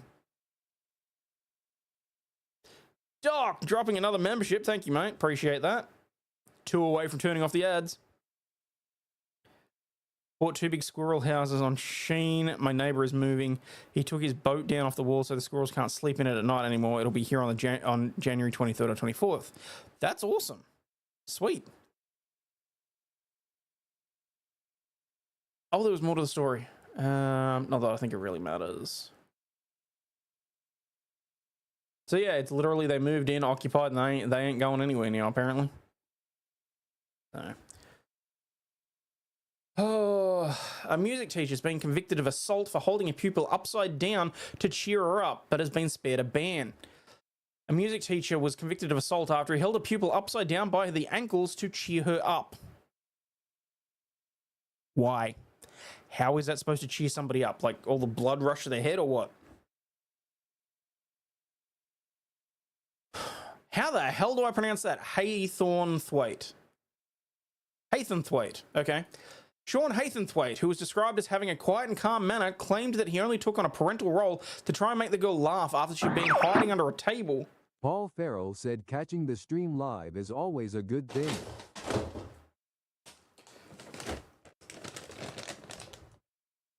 Oh, that got your attention, didn't it?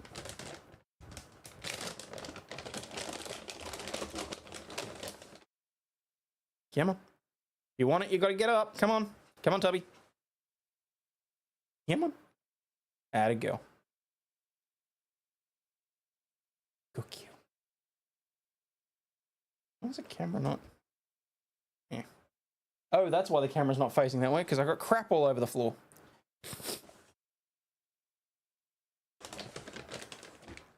Thank you very much for that. All right. Took a turn and a frown and turned it upside down to literal, apparently. He said he took on the parental role to try and make her laugh after she'd been hiding under a table following an argument.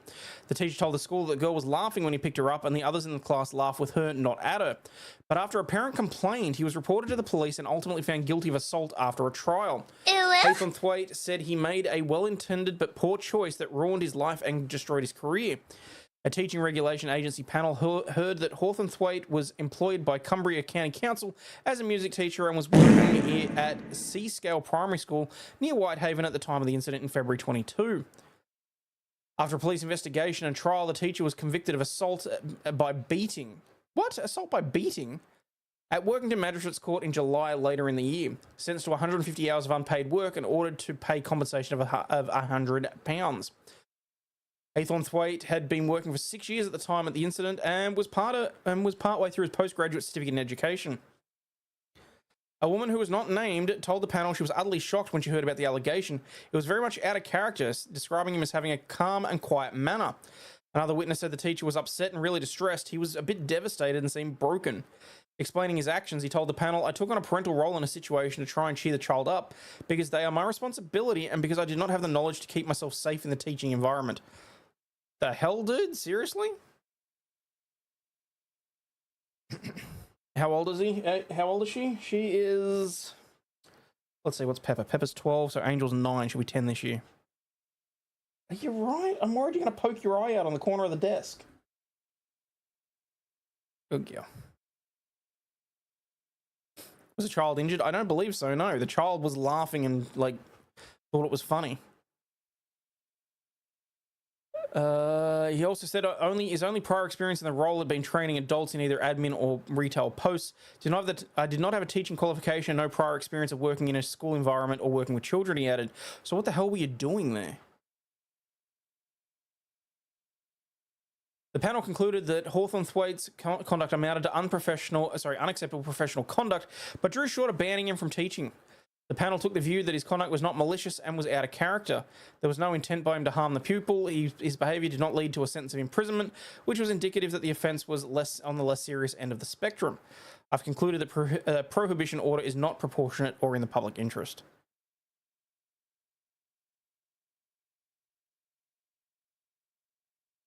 Should be a complete ban on phones in school, not even allow them in backpacks at all or on campus. I will 100% disagree with you on that, Rich Buddy. I would prefer that they be kept in lockers, which is what we had when I was going through school. But no, there were several instances where, shall we say, information had been potentially kept from parents that really needed to be sorted out quickly. D Watt using his membership chat. Rip Jeffusan. Actually, what time is it?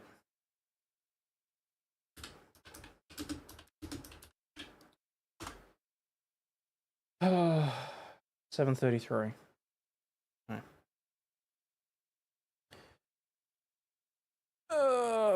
Where are we? You had cell phones in school? Yes, I'm not that old. I mean, don't get me wrong, it was like a Nokia 3315, but yeah, and it used to get kept in my locker. Polish general fired after missing anti-tank mines are found in IKEA. The mishap only came to light when the military was called to ask when they would collect their mines from an IKEA warehouse. Oh my God. The Polish defense minister dismissed a high-ranking general who was allegedly responsible for losing anti-tank mines that were eventually found in an IKEA warehouse, the Polish news outlet Onet reports. We'd like to inform you that on January 9, 2025, by decision of the Minister of Defense, the head of the Support Inspectorate, Major General Artur... I can't pronounce that. The Major General was dismissed from his post, the Polish Defense Ministry shared in a post on X. The General's job as the head of Support Inspectorate was, amongst other things, to manage the logistic support system. The official statement does not elaborate on the reasons of the dismissal, but local media linked it to the disappearance of anti-tank mines in June 2024, when he allegedly concealed it from his superiors. According to the report, soldiers failed to unload part of a train carrying over 1,000 tons of explosives in total, and the anti-tank mines continued to circulate around the country before they went missing. Uh-oh, SpaghettiOs! New product from IKEA. Blowing up them? That's a spicy meatball. On paper, false information about the number of mines was provided, the media reports. Officials apparently became aware of the problem when the weapons were found sitting in the IKEA warehouse, at which point someone called the military to ask when they were coming to get their mines. An investigation into the matter was opened last year, which is currently ongoing, the prosecutor's office said on Friday. The general did not immediately respond to Politico's request for comment. No shit, Sherlock, as if you're ever going to respond to a request for comment on that one. You just go stumbling through, you just go stumbling through IKEA and you just come across a bloody anti-tank mine. Like, yeah, sure. 10 for $5, I'll take them. I'm sure I can do something with them, have some fun with them. Like,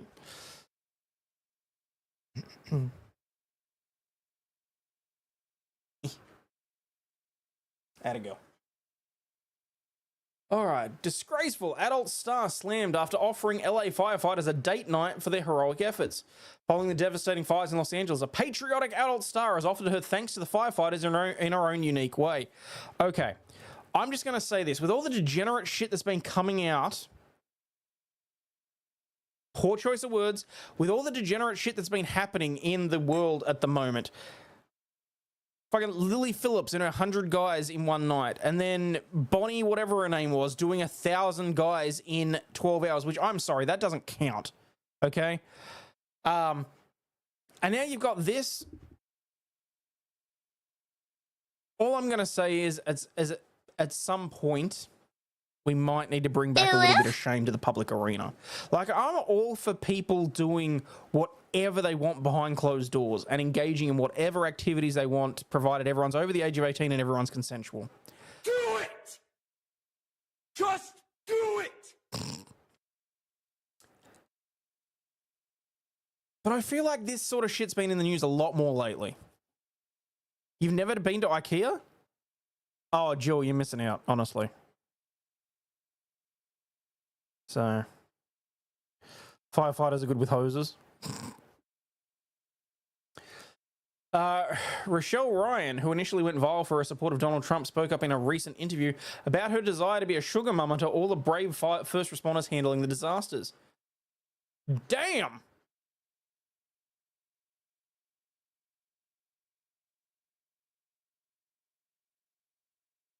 And they're out.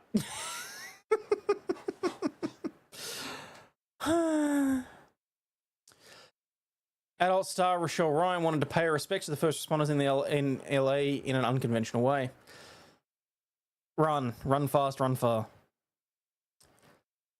God bless our first responders. That's all I can say. She told the Daily Mail exclusively, adding, I want to be one of their sugar mamas. I want to take them on a date. The things that they've seen me... What? The things you've seen me doing on my OnlyFans... milkers. It would be my way of paying it forward to our first responders, but her suggested services were anything but appreciated by online readers as they slammed her for her actions for being so cheap. No shit, you think?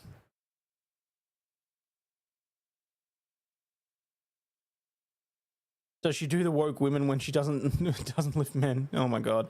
That's her on her best day. Guarantee she wouldn't look twice in real life. Wow. Science fair project. Yeah, sure. I can just see her waltzing into the music. Come on, baby, light my fire. Set the night on fire. Dude, knowing her, she'd set your crotch on fire. I hope the men have enough self-respect to just say no, one person shared. Another question, does she know that there are millions of women with her skill set, not special? Take cringeworthiness to a new low, the third noted. What a classy bird said, no one ever desperate for attention. Exactly. Way to take something and make it all about her. The 39-year-old has a long history supporting the country's military, previously attending the Marine Corps ball as a way to show her appreciation. It's truly an honor to being in a room filled with so many selfless patriots that fight for our freedom. God bless America and our military, she wrote last year. I am willing to bet 100% that is not the words that were going through her brain when she was in that room. Was wondering why it burned while you peed. The more you know. More plastic there than a plastic bottle. Some people spend their entire lifetimes wondering if they made a difference in the world, but Marines don't have that problem. That's fair. Friends, everybody's okay. Hey, what happened there? Oh, stuff you.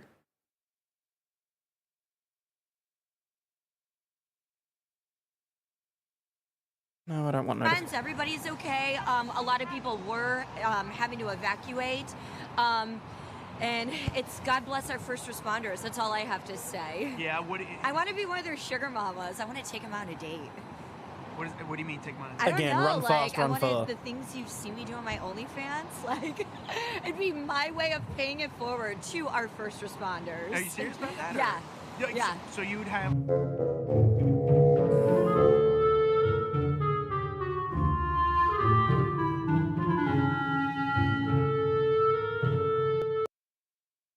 Like, I get getting dressed up, but I mean, like, yeah, a date.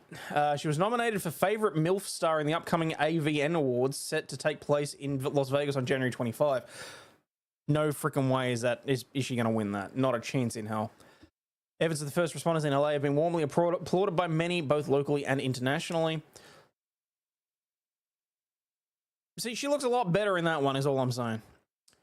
Reba Duncan, a retired firefighter and advocate for wildland firefighters, shared her thoughts on NBC News. Those firefighters most likely haven't slept in 48 hours. Maybe they're lucky to have taken a 15-minute cat nap here and there on the pavement of someone's yard. They're not having meals, grabbing quick snacks instead. Duncan later went on to describe her past experiences, assuring leaders that most first responders are likely to have pounding headaches and hacking coughs due to their long-term exposure to carbon monoxide and smoke. Is that Nova or a bassoon? I have no idea. What do you mean you have that outfit in red? I worry about you, Kathy. No doubt in my mind that some of the very firefighters and law enforcement officers have lost their own homes while they literally risk their lives to save others. Firefighters don't want to be referred to as heroes. They're a pretty humble group just doing their job. Truly, most get uncomfortable simply being told thank you. I'm sure their wives and girlfriends appreciate it. They have a serious job to save lives, not further risk their health. Any way to get her name out there. Should go make more money to donate to them and the victims instead. What kind of society we live in? Well, that sucks because I don't start until next week. Missed that one. Single, rich, and unavailable. Thank you. Not all heroes wear capes. So cheap. Do something worthwhile. I'm a firefighter, please. I was just recruited into the service yesterday. She can start with me. Oh my god. So stupid. This is why the fire will this is why the fire will have no end. Not interested in you right now. They're trying their best to save lives and homes. Thank you for your service though. That's funny. Son plays bassoon, it sounds readier. Okay. I honestly have no clue. So Oh, all right. And we'll finish up on this one. Louisiana man stars in the latest installment of F Around and F Out. See, as you can see, the more you fuck around, the more you're going to find out. Adding insult to injury, a Louisiana man was walloped in the face after he shouted racial slurs at a group of black victims and declared, "I hate," according to police reports. Officers arrested Clint Ferguson, 51, following a confrontation Sunday night in the parking lot of the Shoe Show in Monroe. I'm guessing this is going to be on this fetish website again.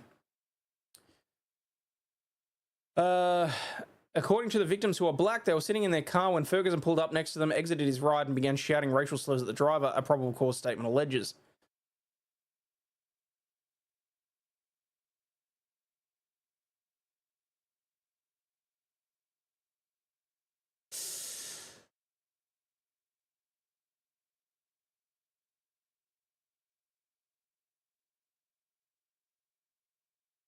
I have questions.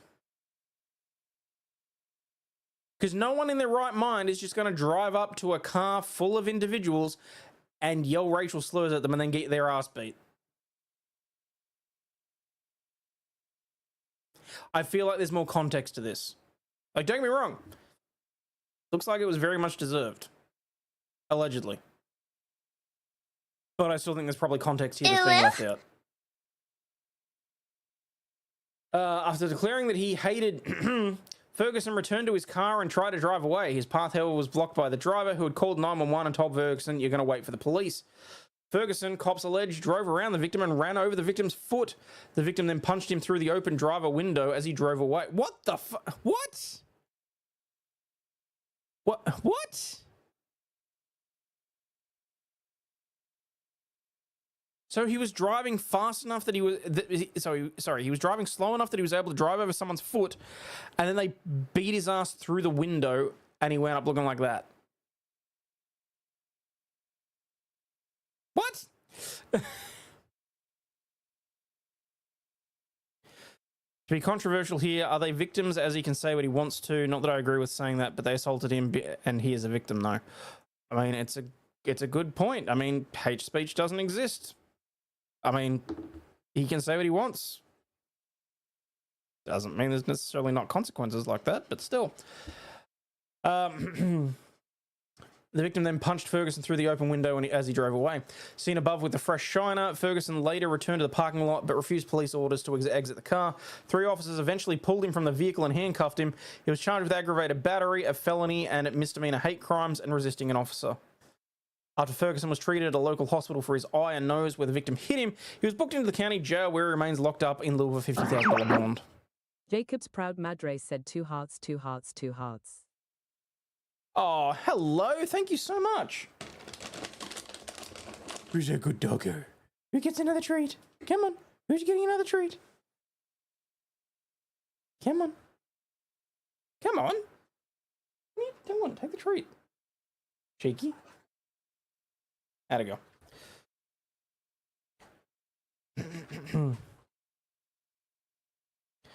go? Fighting words were had. Look, maybe. I'm wondering how much of this damage was done to him through the car window and how much of it was because cops face planted him. Don't know. Don't know that it matters. Don't know that it makes a difference. We'll see. But, all right, hang on. Where is... Apparently I've received an email.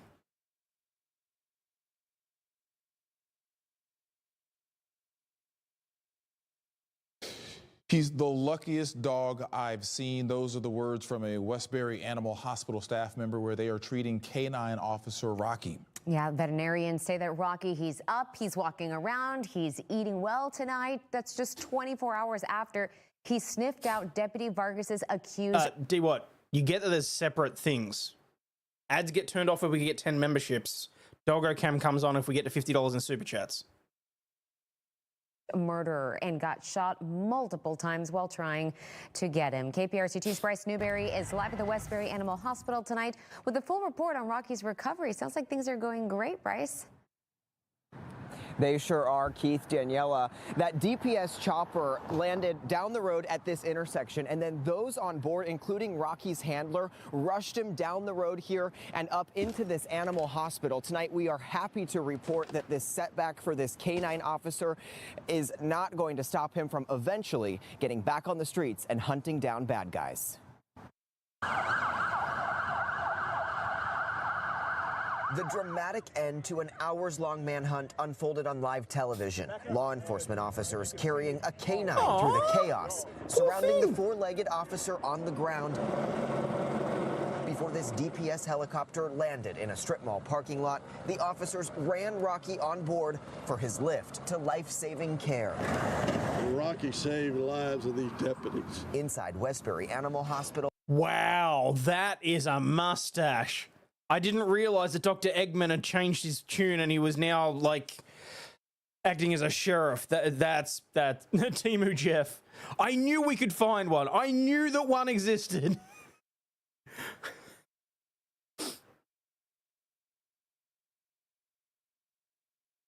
And I'm trying to work out who the other guy reminds me of, but... Unfortunately, he survived. Rocky's handler stayed by his side for hours, seen here in this powerful photo. We're all animal lovers. Emotions are raw for law enforcement. With the trainer or the partner, you have to be empathetic.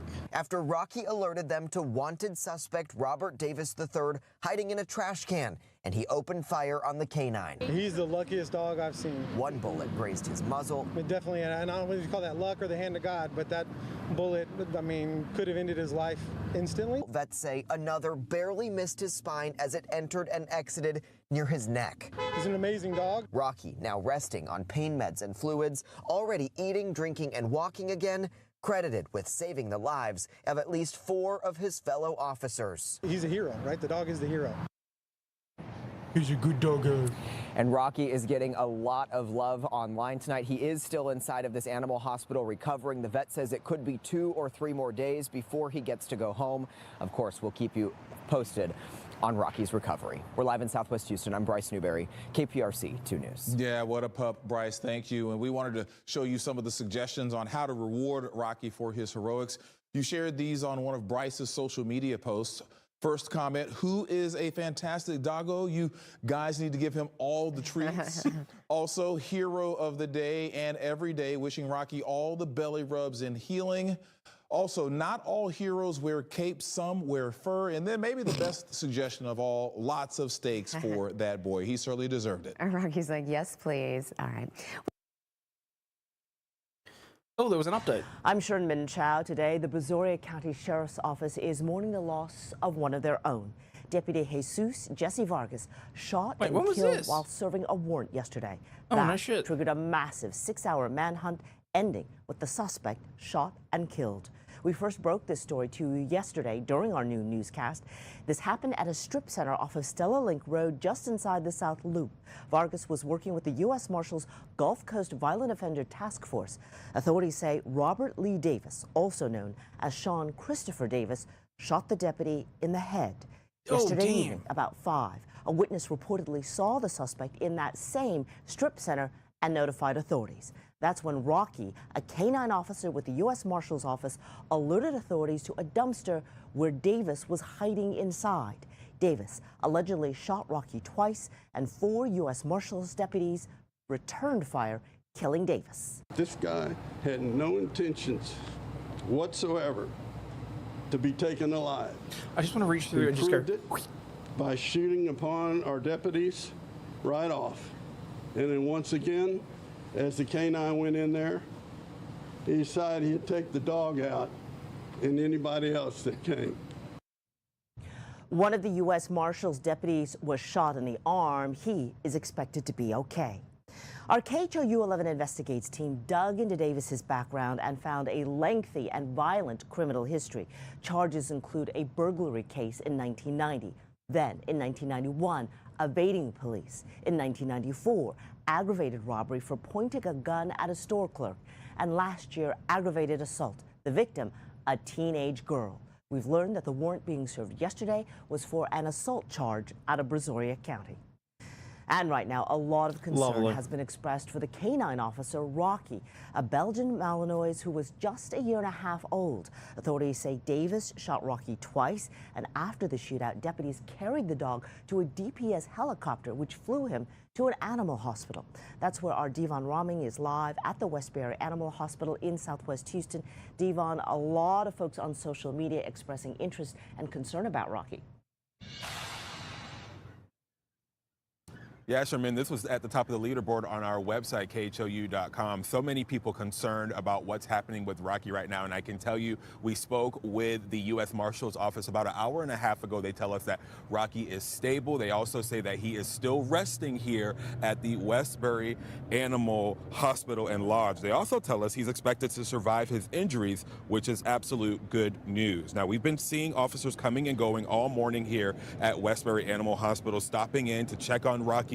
He's been being hailed a hero after being credited with locating the suspect, Robert Lee Davis, also known as Sean Christopher Davis, yesterday. Davis was hiding in a dumpster, and officers say Rocky actually jumped into the dumpster moments before he was shot twice. Rocky was serving on a secondary team that was out searching for Davis and was able to alert officers of Davis's location. Officials say there is no doubt Rocky saved lives yesterday.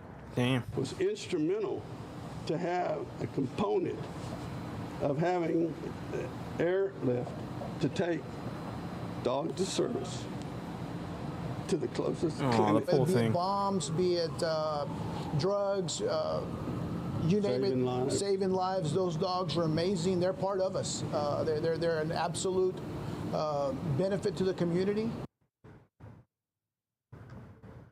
Moments after the shootout, several officers rushed Rocky onto a Texas DPS helicopter where he was transported to the animal hospital here in West Houston. Now, again, Rocky is in a stable condition. He is resting here. He's also been by his handler's side. His handler has been by his side, rather, this entire time, all through the night and up until this moment right now. We're told that the handler isn't leaving until Rocky is discharged. We're also told that we are expecting an update on Rocky's condition at some point later this afternoon from the U.S. Marshal's office. Live in West Houston, Devon Raming, KHOU 11 News. All right, thanks, Devon. And that is an important reminder that Rocky finding that suspect could well have saved human lives. Keep him on the dog as a cop. Yeah. So, but we're going to end on that relatively upbeat ending, shall we say. It's good to know that he's on the mend and that, yeah, he saved lives. So, hope the dog gets a commendation and a rank promotion. What, from fur missile to fur guided missile? Tomahawk? I don't know. But anyway, all right, peeps, it is 2 a.m. I'm going to get out of here. As always, please remember you're not a piece of shit. You have value and do contribute to society, especially for being here. Make sure you smack that like button if you haven't already. Double check whether or not you're still subscribed because, you know, YouTube is asshole. Sergeant Fur Missile works. And as always, stay healthy, wealthy, and wise, and I'll catch you all later. Tomorrow and going forward, I'll probably have to start going an hour early so that I finish around past midnight so that I can get sleep. But keep an eye out. I'll try and make sure that I put the adverts up earlier so you see them coming. But anyway, peeps. Good night, and I'll see you all later. Cheers, peeps. And again, on your way out, please do me the favor, hit the like and subscribe button if you're so inclined. It costs nothing. It's absolutely free, and we'll be friends forever. Bye now.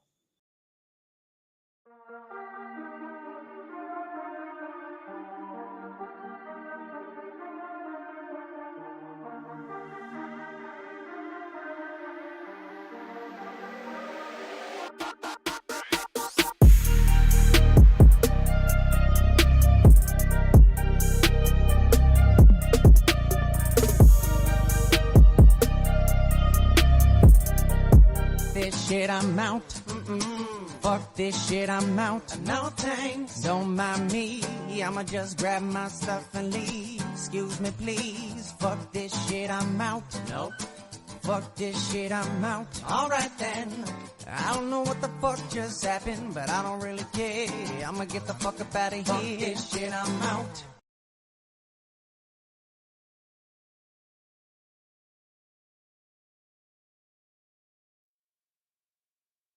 What time is it?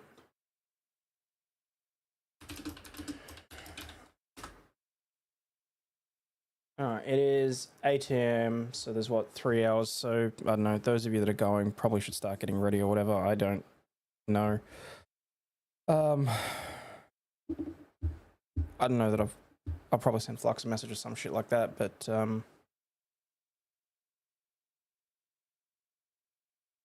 yeah.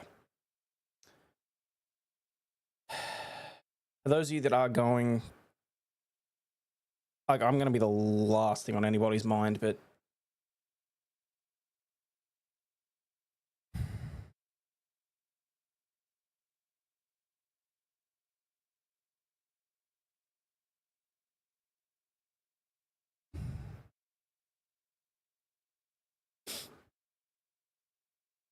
I'm not sure what the hell I want to say right now. I'll talk to you later.